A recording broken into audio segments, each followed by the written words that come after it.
Hey folks, welcome back to the Evil Dungeon Masters AD&D Universe, or the Evil Dungeon Master Universe podcast. I'm your host, Vince. Hopefully you're doing well out there. This is going to be the end of the year wrap-up show, talking about all the wonderful things that happened over the year, what worked, what didn't work, and just some feedback from some people, how things are going on. So we started this podcast off this year earlier, talking about AD&D, and we wanted to focus on AD&D only. And it did pretty well as far as numbers go and downloads go is concerned, and good ratings and feedback and everything. And running AD&D in 2025 is still something that's viable. You can run the game as if you're running D&D 5th edition and still have just as much fun. And people out there that say, AD&D is old and, archaic and sexist and everything are just people that don't run the game and understand it.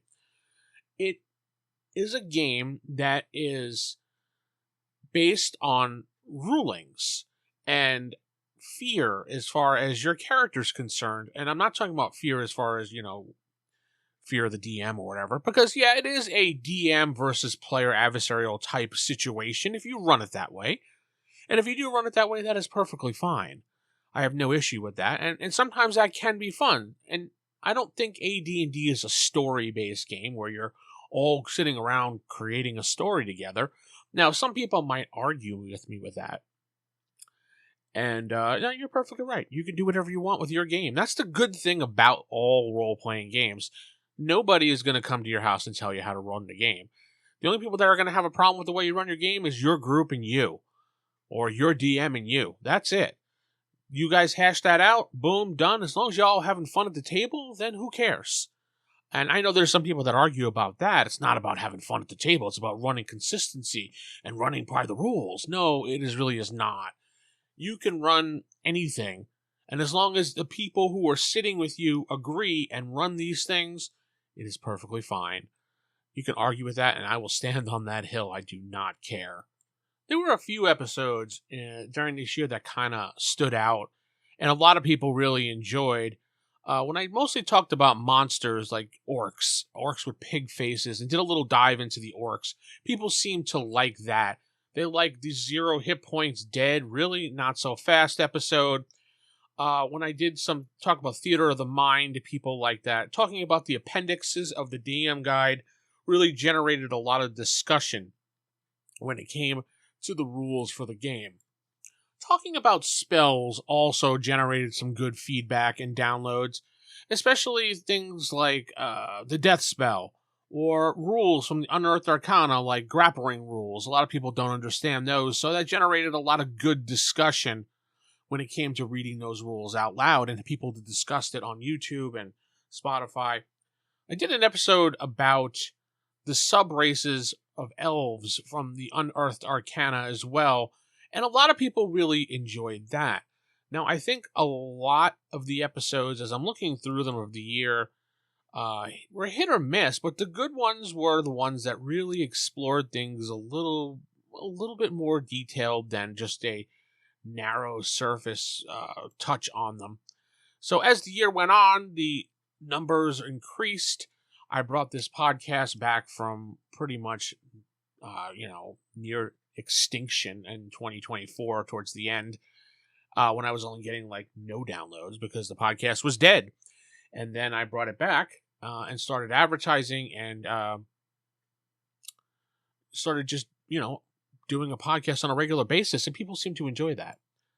So those things really helped when it came to getting this podcast off the ground again, and people seem to enjoy it. I think what also added a lot of, I want to say, help for the episodes was when I talked about situations in the game where players took the thing and tried to push it too far. Like, if someone tried to push a spell a certain way, I gave the example of what the players in my group had done in the past and how I handled those rulings. And how disagreements can happen, and people still are friends, and it made the game a little bit stronger, and friendships a little bit stronger. AD&D expects a DM to really just kind of decide. There's no flow chart to look at. There's no real big search online for AD&D stuff. I mean, sure, there are plenty of forums and blog posts and opinions, but that's what they are. They're opinions. Unless the word came from Gygax himself, then there really is no true ruling, so to speak. It's not like with 5th edition, when everything's laid out for you, and if it's not in the book, you can't figure it out, and you have to run to Wizards of the Coast and ask one of their developers, how do I handle that? Because I don't know how to think on my own. With AD&D, it's kind of built in that you will make these rulings. You will interpret rules. You are a referee and a game master all rolled into one. So you just basically decide, explain, be consistent with that ruling, and move on. You are the dungeon master. You are the final ruling here. There's nothing anyone else can really do about that. I mean, sure, you can argue it. And that's what all good gaming groups do with friends. They argue things. And you don't do that during the game. As we've learned over the years, arguing during the game just puts a halt to it and stops the fun. Arguing should be left for a break or after the game. And generally, if you're a good dungeon master and or a good player, you know to do this. And both sides of the coin will absolutely take into consideration that when you debate something, not everybody's going to win. But at least you can hear the sides and decide it as a group how to do things. That's what I like to do with my group a lot, is to ask. I like to do that, especially when I'm playing something like we're playing Basic Fantasy.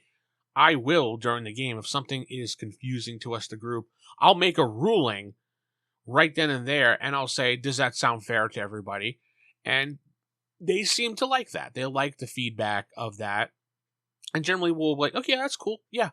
And I will say, okay, we'll do this for now, and going forward, we'll discuss this later. And generally that really works pretty well. So, why playing AD&D First Edition in 2025 is still viable? Because it has risks. Death has a lot of weight to it. Magic feels like dangerous. Magical weapons, items, demons, things like that actually feel like it's living and breathing in this world. And it's not a routine, boring, this is what I have to do. Characters grow through play when it comes to making your character. And it seems to a new player at first, looking at a character, they're kind of boring. And they don't have much routine or builds to them. But they kind of do. When you make your character, you have in mind how you want him to play, how you want him to feel, and what decisions he'll make based on his alignment and background. And just because you don't have the ability to swing the sword with both your hands because it's not written on a piece of paper doesn't mean you can't try to do that. With AD&D, all these things are built into it, so you can try to do it, and the Dungeon Master will have to make a decision based on what you're presenting. The DM in AD&D, I like to think, is a participant in the game. They're not just a processor of rules. They're a referee, they make decisions, and they move forward. And this is why this show basically exists. And this is why, when back in 2008, when I started the Roll for Initiative podcast, I wanted to do a podcast that discussed the game in detail with a bunch of friends as if we were sitting around the table, talking about the game in, say, a comic book shop, and you happen to be a guy walking past, and you're listening. I can't tell you how many times when I was, a kid or teen or whatever, and I went to a gaming store or a comic book store, and I saw a bunch of nerdy kids sitting around the table playing Dungeons & Dragons, talking about, not actually playing, but talking about the game itself as they're building characters, whatever they're doing, and they're discussing these, these situations that they got their characters into, and situations that they did as far as builds and how to build this and how to do this type of spell and what this spell means, and debating how this spell would work in a certain situation. And it's intriguing to me. That's how I wanted to do all my podcasts. I want it to be like a conversation between people sitting around a table. I've always hated podcasts that are scripted or feel absolutely fake or forced. Bullet points, yeah, I get. you got to do bullet points so you can keep the show on topic. And that's what I do with a lot of my podcasts, just bullet points and discussion. And that always works because you want that feeling of sitting around the table. I've said that a bunch of times, but that's basically what I like. And that's what I enjoy, and it has worked for all these years. So as we look at 2026, I know I did a podcast a couple weeks ago. I believe it was called, if I could find the episode name here, I'm looking through my list. Year in question and answer, where do we go from here, or where do we go now, or I think it's called. Let me find that exact name. Where do we go next? What should I do next as far as this podcast? And you guys had a lot of good suggestions, and I was talking about possibly doing other things other than AD&D, and the consensus of all the people that commented, which is quite a few people, actually said to do whatever I felt was best for me, whatever gets a podcast out there. And I thought that was a fair thing. I will continue to do AD&D podcasts because that is probably at least one of my top 2 games that I enjoy playing. AD&D sometimes shifts from first to second, back and forth between other games. As I find new games or find an old game that I used to love playing, I will add that in there. So, and it always comes back. I always fall back to going to AD&D. So in the future, I would like to do more deep dives into Forgotten Rules and more single-page monster rulings and obscure articles that I find in little polyhedron magazines or stuff like that. Add some more table stories of, remember that time? As long as it applies to the rules that I'm talking about or the monster or spell that I'm talking about during the podcast, I don't think it's that big of a deal. Now, I ask you out there, you listeners out there, what you think.